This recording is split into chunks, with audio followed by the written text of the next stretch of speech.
తమ్ముళ్ళరా, పెద్దలరా, చాలా టైం అయిపోయింది.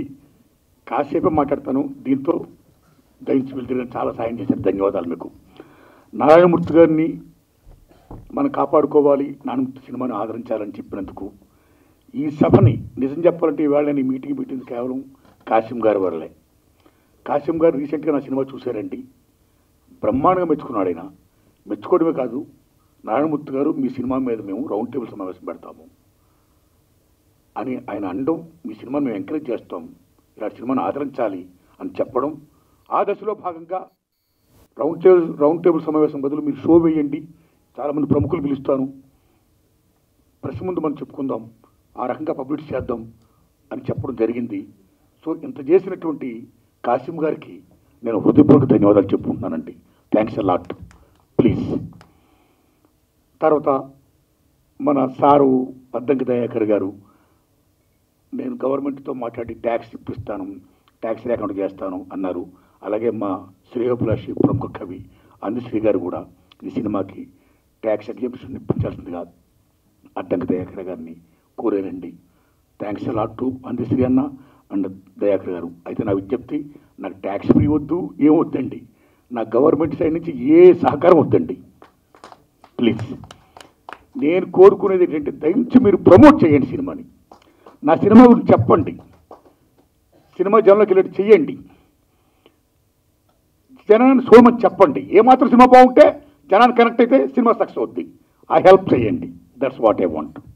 అలాగే పెద్దలు కుమారస్వామి గౌడ్ గారికి, సత్యనారాయణ గారు, ఆయన నిజంగా ఆయన ప్రైమ్ 9 టీవీ న్యూస్లో బ్రహ్మాండంగా ఈ కార్పొరేట్ ఎడ్యుకేషన్ మాఫీ మీద బ్రహ్మాండాన్ని ఫైట్ ఇస్తున్నాడు ఆయన. సెల్యూట్. సో నా సినిమా అన్నట్టు మెచ్చుకున్నాడు. ధన్యవాదాలు వారికి. అలాగే పెద్దలు నాగేశ్వరరావు గారికి, తమ్ముడు విక్రమ్ గౌడ్ గారికి, ప్రొఫెసర్లు బ్రహ్మాండంగా మాట్లాడారండి. ధన్యవాదాలు మీకు. సినిమా గురించి బ్రహ్మాండంగా చెప్పారండి. తమ్ముళ్ళరా, విద్యార్థి నాయకులరా, తమ్ముళ్ళరా, మీ అందరికీ నా ధన్యవాదాలండి. తమ్ముడు శభాష్, బాగా మాట్లాడారు, శభాష్. సతీష్ అన్న చాలా హెల్ప్ చేశారు, వందనాలు మీకు. మీడియా మిత్రులారా, ఇంతసేపు మీరున్నారు నా కోసం, నా సినిమాను ప్రమోట్ చేయండి.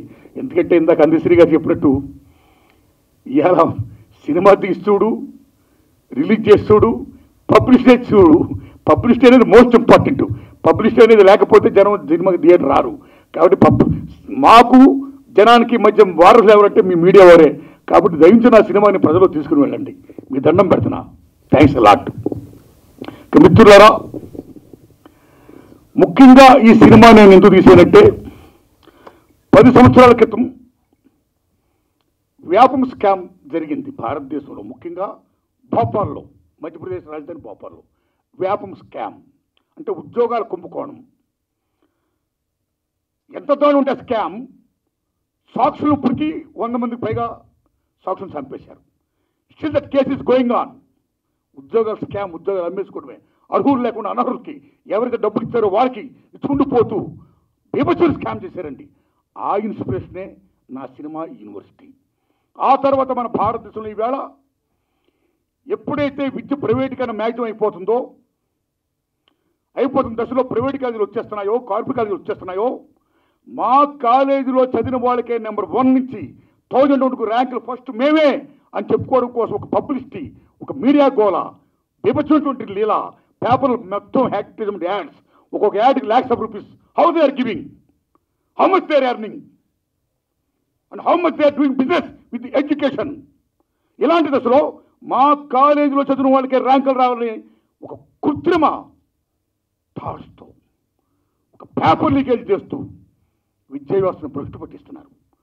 సో ఆ రకంగా మన రాష్ట్రంలో కాదు, భారతదేశంలో చాలా రాష్ట్రాల్లో ఇవాళ పేపర్ లీకేజ్ జరుగుతున్నాయి కాలేజీ డేస్లో. కాలేజీ డేస్ అయిపోయిన తర్వాత మనందరూ ఎక్కడికి వెళ్తామండి? ఉద్యోగాలకు వెళ్తాం.